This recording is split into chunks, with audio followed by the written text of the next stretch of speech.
Hey everybody, Tom here, and today I'm going to be playing Karuba. Now I'm not going to be teaching normal Karuba. I've done that in a different video already. There's a link in the description of this video. So if you don't know how to play Karuba, don't use this video yet. You want to know how to play regular Karuba before this video. But in this video, what I want to do is I want to teach you how to play a solo mode version of this game that I have designed. So the Karuba is one of my favorite games of all time. I love it a lot, and it's great. And a lot of people say that you can play Karuba solo, and that's kind of true. You can draw out tiles and try to race to get to the temple and stuff. But the thing that I've always found about that situation is that it lacks a lot of tension. And for real, for probably about 2 years now, I've always had in my brain, how can I make a solo mode of Karuba that I can enjoy? But also, I've really wanted to do a game play along video for Karuba so that you guys could play too. So this video is going to take care of all of that. I'm going to teach you how to play the solo mode that I designed, and then I'm going to also invite you to play along with me. And so the things that you're going to need in order to play along in this video, so if you want to play along in this video, here's what you need to do. Just set up your own play area. This is going to be my play area. Get your tiles. We're going to set up our temples and our explorers here in just a second, our adventurers. And then you're going to want to have your crystals nearby, and you're going to want to have the 2 players worth of tokens nearby. And that's all you need to participate in this play along this time. I'm going to talk about what else you would need if you want to do your own, like if you want to play my solo mode without this video. I'm going to talk about that. But first things first, let me just point out that because I'm obsessed with Karuba, I've spent a lot of time creating things to help organize Karuba better. So you're going to see some stuff that I've made on my own, but I have made those things available to anybody who wants them. So in the description of this video, I have a link to a website that I've created where I upload all of my board game crafts. And it will have videos on how to make the things. It'll have links to get the PDFs to download them, and pictures on how to store them, all of that stuff. So if you need to and want to, go ahead and pause this video, get one PlayStation set up, get the points set up. And then if you want to, you can go check out my website. I would love it. If you like it, share it with other people. That would be cool. Okay, first things first, let's go over here. We need to place our adventurers and our temples in their starting spots. So again, if you're playing along like regular Karuba, you're going to want to have your adventurers and your temples in the same spots that I have them. Now, one of the things that I've created is I don't love having the players choose starting places. I feel like sometimes weird decisions are made that people think are fun and I don't think are fun. Anyway, so one of the things I've created that's available in my website is a randomizer deck. And I have included the deck of cards, and I also included the box to hold them. So if you go, again, on my website, you can find all of this stuff. But basically, I've printed off the cards. Now, these cards are 2 different cards. There's the back side and the front side. I didn't do these double-sided. But basically, these are just the different locations, 10 degrees through 111 degrees. And so, yeah, you can print those off, and you can print out the box, and you can make that, or however you want to do it. But I'm going to go ahead and shuffle these up, and I have been using this to randomize my games every time I've been playing solo. So I usually just line up, they don't have to match, but I just line the pieces up, and I'm just going to draw 4 cards and place them down. So first, the yellow dude goes on 80. Then the purple dude goes on 20. Then we've got brown at 110. And then we have blue at 40. Now, for me, because I don't want these numbers to be excluded from the temple numbers, I'm going to add them back into the deck. Because I home printed these cards, I have sleeved them to make them feel a little nicer and a little more professional. And I just used some really basic sleeve, I think Mayday sleeves. I'll get the dimensions and I'll include that information on the webpage, but yes, okay. So let's go ahead and shuffle that one more time, sure. Okay, so now we've got our temples. Yellow temple at 20, then brown temple at 100. Oh, that's crazy close. Then blue temple at 40, and then purple temple down here at 110. So you should have your board set up exactly the way that mine is so that everything is nice and fair and happy. So like I said earlier, if you're participating in this video, the only thing that you need to play this game is going to be the normal tokens and the crystals that the game comes with for this video. But if you want to also play the solo mode that I've created, you're going to need a couple other things. So first thing is you're going to need a board for the other player. I just have it marked as red so that we can tell who it is. And the thing about this is you actually don't need any of the tiles. So you don't need any of the location tiles. So I'm just going to put those back. And oh, I put this out here to say this is one of the boxes on the web page if you want to use it. It just helps hold the tiles in order so that you don't have to reorder them every time you take them out of a bag. The other thing that you're going to need is you are going to need your temples and adventurers. Again, I've created this box. I think it's kind of fun, and so that's available on that site. And I'm just going to go ahead and set these up the exact same way that I have on my board. And so, like I said, that's kind of how you would do a solo mode, is you would get your temples and adventurers, just like in a regular game of Karuba. Everybody starts the same. And we'll get that set up here. Where am I? All right, so blue is down here, purple here, yellow, and brown. Now, one more thing that I have created, and I honestly just did this for my own fun, is in normal Karuba, you know how they say one player needs to shuffle their tiles, put them face down? I hate that.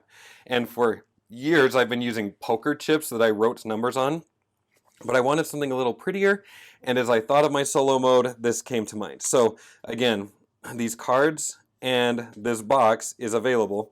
You just need to print it out if you would like to. But basically, what I've got here is a deck box, okay? I've created cards, and these are cards you could use in normal Karuba. It has all of the tiles nice and big. This is what I used in my gameplay video for a regular round of Karuba, but it's just 36 cards with these different, with all the different tiles on them. And so you can use that for regular Karuba, and then below that you're going to see icons for solo mode that I'll be explaining soon.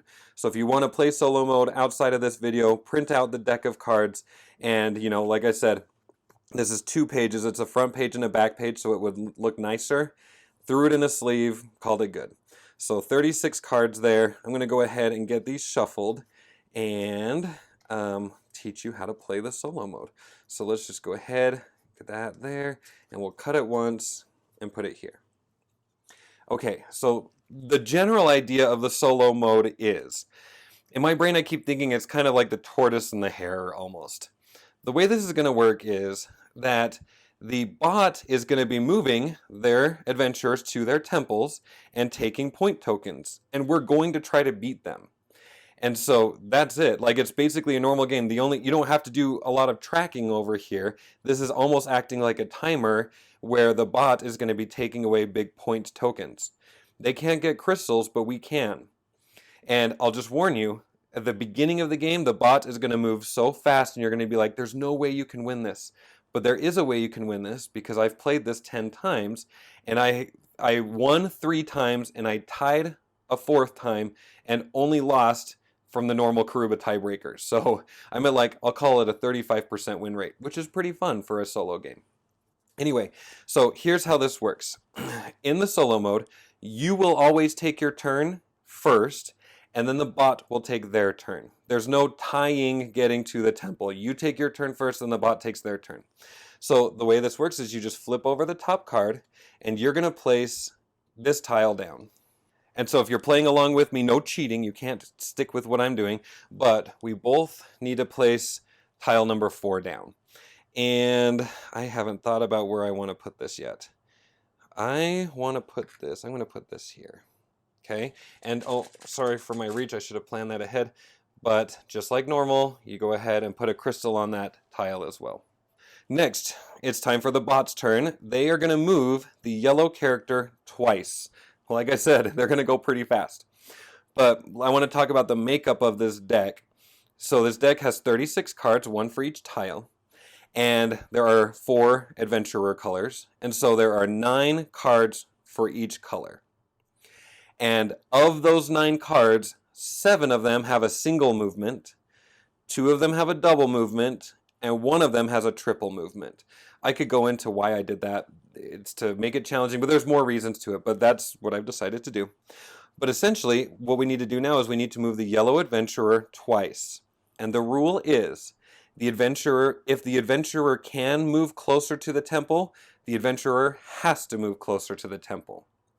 And just like with regular Karuba, especially if you watched my normal gameplay video, there are going to be ways that you can move the people to try to get them to block each other off. That happens, and it's kind of a fun puzzle to have happening over here. But for now, you can see that the distance between the explorer and the temple is 1, 2, 3, 4, 5. So in this example, he has to move in just a straight line. He's going to go straight up that way, 2 spots like that. Okay? And so again, the rule is if the adventurer can move closer, they have to move closer. If they can't move closer, they don't move. Okay? So that was that. We moved the yellow dude up twice. So as you can see, as the game goes on, it's possible. Let's pretend just for a second that I was moving the purple player, okay? Because purple's over here. So I could have gone 1, 2, or I could have gone 1, 2 for the purple player. But either way, I had to get the distance between the adventurer and the temple to close in.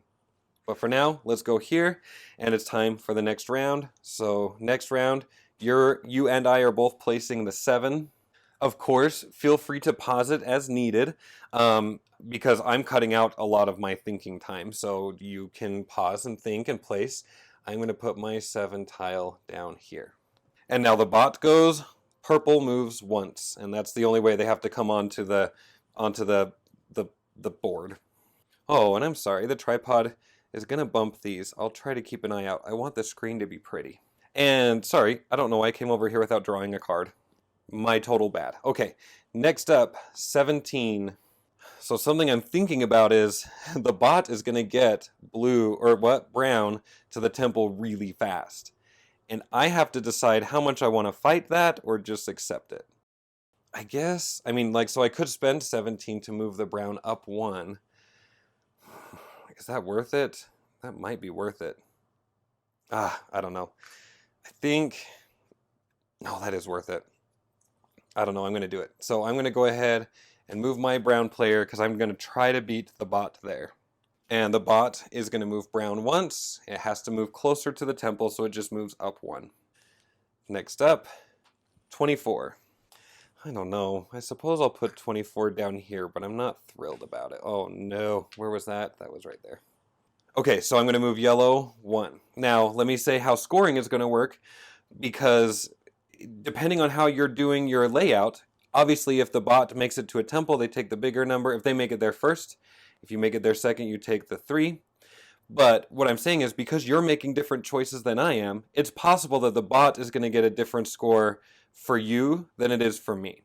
So I'm going to, when somebody scores some points, I'm going to go ahead and put my score in this corner and the bot's score over there, so you can see how my solo mode is going. But then you're going to have your own score versus your own bot. So again, maybe my bot is going to get the yellow before I do, but maybe you're going to beat him 2 yellows. Do you know what I mean? So you need to keep track of your bot's score tokens versus your score tokens. And then I'd hope you're going to share that with me in the comments. But yes, okay, sorry, enough rambling. Next up, 22. I guess I'm going to send my yellow player that way. Sure, why not? Well, I'll tell you why not. Because where's the purple and blue? Maybe purple and blue need to cut over above. I'm already feeling trapped. But the bot is going to move 1 step closer to, or the blue one, closer to the temple. All right, next up, 12. Okay, 12. I think this is the one I want. I'm going to put 12 right there. And then yellow is going to move 1 closer. Again, it probably feels unfair, but think about it like this. The bot is going to move 1, maybe 2, maybe 3 spaces every turn. So he's kind of gradually moving. But as soon as yellow gets to the temple, I ignore every yellow that's in here. So at the beginning of the game, yeah, he's flying through, but then he's really going to slow down as he's waiting for the cards. If yellow and brown make it to the temple, well, then only half of the cards are going to give him movement. So yeah, don't stress. It's going to be fun. All right, so I think he moved 2. Yeah. And if you ever need to double check movement, you can just go through and recount. Okay, next up is 6. I just don't know that 6 is all that helpful, except it might be good for me to put that there. Again, if I can beat brown to the temple, That's good. That would be a good thing to do. And also, don't underestimate the crystals in this game because they're going fast. The only way that you're going to win is if you have some crystals to maybe make up the differences. All right, so the blue bot is moving 1. So I, as the player, have a choice to move blue up or over. And I'm going to make that choice for both of us, but when you're playing on your own, you make that choice. So for blue, I'm going to send him up because if purple gets drawn next, it's going to be trapped. It can't move closer to the temple. So I'm intentionally putting blue here, hoping purple is drawn next and he can't move any closer. Had I gone this way, purple could still move, everybody could still move. But again, this is where you use your skills like you usually try to avoid blocking yourself. I want you to block off the bot. Okay.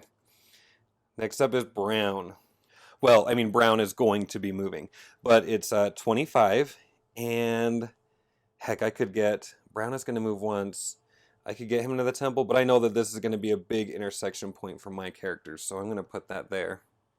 And then the bot moves, and our next card is 27. So again, if you have already made, maybe you've already made brown to your temple, you would have this token in front of you, and when the bot makes it, they'll take the 3. Otherwise, you're with me and still don't have any tokens yet. Okay, 27 is next. And as much as I would really love to use 27 right here, I want to get brown into the temple. So for me, I'm going to go ahead and send brown into the temple, which means I just managed to get this.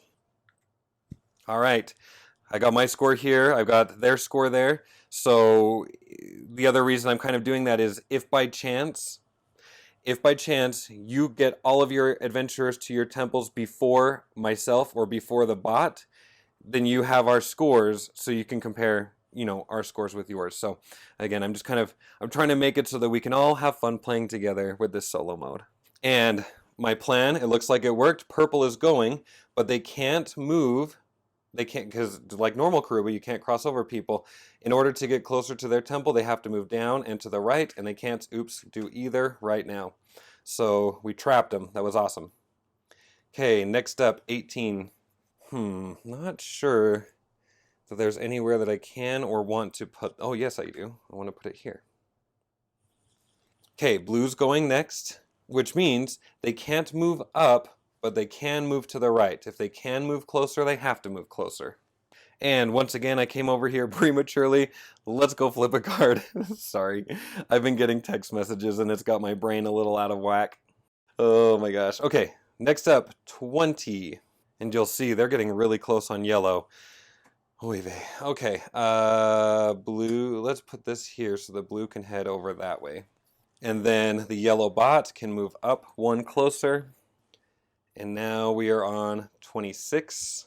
I'm not sure that I need a lot more big intersections, so I'm going to actually spend that to move purple 1, 2, 3, 4. If I could beat the bot to purple, I don't think I can beat them with yellow. And we'll see what happens with blue. But if I can get purple, that would be awesome. So again, blue could either go up or over. If I go up, purple could still move down. So at this point, it doesn't necessarily matter. So I think we kind of are not going to be blocking each other much anymore. All right, next up, oh, brown. Okay, so that was the brown 3 movement, but he's just going to go 1 into his temple, so no big deal there. But we can prepare for yellow to get on their way. Make sure you get your crystal, jewel, diamond, whatever that is. Make sure you get it on there. And then brown is going to move into their temple. So again, if you haven't made it to the brown temple yet, then the bot gets 5 points in your game. But since I already made it, the bot is going to get these 3 points. And that brings us to tile 28. That's not really a tile I like all that much. So I think, well, maybe I do like it. I had a different plan for blue, but we got to adapt. Okay, I'm going to put that up there. All right, for the bot, yellow just made it into their temple, so make sure you give them the token that they need. For me, they got 5 points. And next up is going to be a 10. Once again, that's a path that I don't necessarily need, so maybe I can only move any of my characters 1 space. Maybe I will do that. Yeah, let's get purple out of the way so that both yellow and blue can eventually get through there. And blue has 2 movement, 1, 2, bringing us to, oh man, oh, okay, good. Woo! Yellow's already in there, so this isn't that bad.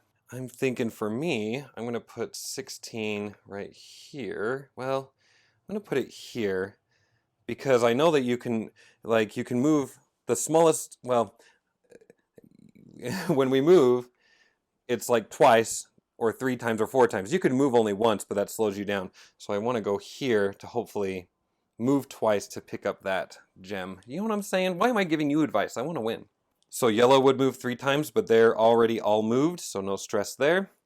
And we are on tile 5. I could think of tiles that I want more than that one, but I could put this here, or I could move 3. Ooh, maybe I will take advantage of moving 3. I am going to do that. And let's move blue, 1, 2, 3. So for the bot, brown was moving, but it's already moved. And now, oh, okay, so blue's going to make it, the bot for blue is going to make it to the temple this turn.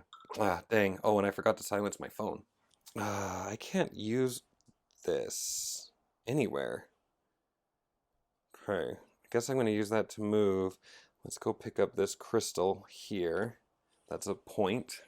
And then blue moves twice. They made it to the temple, so they just picked up that. So again, they went fast, but think about it. Only on average, 25% of these cards are going to get purple moving. So we'll see how fast they go. Can we get these other points or maybe some crystals before they do? Who knows? But next up, 30. I don't want 30. 30 does nothing except bad stuff. Like literally nothing good can come out of this tile. So I'm going to spend it just to move my yellow 1. Ah, man. And then blue would go, but they're already where they need to be. Oh, a purple 2. Okay, first of all, this 3. Once again, I can't do anything with that. What the heck? I don't want to curve up that way. I don't think I want to... No, I definitely don't want to do that. Dang it. I guess I'm going to spend it to not move. I mean, I can place it over here. I guess it really doesn't matter. I'll put a crystal on it. I'm not moving. I'm not placing that anywhere special. So purple goes 1, 2. And then we are on 31. Oh my gosh. Crap. I'm going to lose really bad. I hope you guys are doing better than I am. This is rough. This is a rough round. That was wow, that was tough. Okay, I'm just hopeful there's not that much purple movement coming after that. 31. Once again, I can't do anything with this. Ah! Dang it. I just want to know how you guys are doing. That's all I want to know. Okay, so purple. 1, 2, 3. And then... Okay, good. That's a blue. Oh, good. I need that. Okay, for me to have a chance, I have got to beat blue. Well, obviously, when the bot makes it to the temple, that's game over. So I've definitely got to get purple there before him, because that's 5 points. But I also could really get, I need to get, yeah, I need to get people there. Obviously, that's the point of the game, but you know what I'm saying. It's blue, so nothing happens. Okay, next up, 9, brown. Oh, I needed that too. Okay. We're back in business, everybody. We are back in business for me. What's next? I don't know. Okay, yellow 2. That's fine. I'm accidentally getting more involved in the bots movement than my own stuff. Sorry. Let's think. Okay, so no, that's 32. That's great. I'm going to spend that to move purple twice, pick up this gem. I'm going to need it. And the bot's not moving anywhere. Next up, a 1 and brown. Perfect. I mean, I really could use this 1 here, but I really want to get purple there first. So let's do that. 1, 2. Or should I save a 3 movement? Oh, how long can I wait on a 3? Oh, okay. I'll put this here because I don't know if and when those are going to come up anyway. But, no. But they could come up. There's a lot of things that could get me there. Okay. Okay, I'm doing it. All right, brown movement doesn't do anything. Purple 2. Okay, so we've hit both purple 2s and the purple 3. So he's going to go 1, 2, and then he'll need 2 more single movements. That's okay, an 11. Okay, so knowing I have some time and I could use that 11, I am going to use it to go right here. So let's load that up. And purple moves twice. Okay, 8. I got a second. I don't have to get that in place, which is fine because I'd rather, maybe what I would rather do. 1, 2, 3. Dang. Okay, there are these 2 tiles that could go here, but this could also go there. Ah, man, I better just get that there because I have to at least get blue to the temple, if not yellow, before the purple bot makes it. Oh man, I'm getting sweaty. All right, 14. So I am going to go over here. I know I'm not moving purple, but like I said, there's at least 2 steps for purple to get there. So I'm going to grab that jewel, and I guess, yeah, I need to flip that over. Okay. Yes, okay. So let me go ahead and get blue in here. Should I get blue in there? No. Do I have time? 1, 2. I just want to move. I just want to get yellow. 1, 2, 3. Can I get yellow there? Ah, I can't risk it. Okay, I'm just going to do that and claim the 3 token. And I spent the 29. Oh my gosh. Okay, purple is moving. That's good though. So again, we go and then the bot goes. And again, with my win ratio, I really don't think that makes the game easier. If you don't like that idea, you could go at the same time. That's okay. You can house rule it. The whole thing is a house rule. But what I think I'm going to do is, because I can see when they're going to make it into the temple, I am going to go ahead and spend this to try my best to get yellow up there as well. Right now, I know that you can see the score, but I can't. So it's 10, I'm at 12 points. Oh geez, and they're at 13 points. Oh my gosh. Okay. Yes. Okay, so this is going to be the end. I am going to go ahead and use that 19 to get purple in there so that I can claim that 5 points. They're going to go over here, and if you haven't ended the game already, they just did end the game.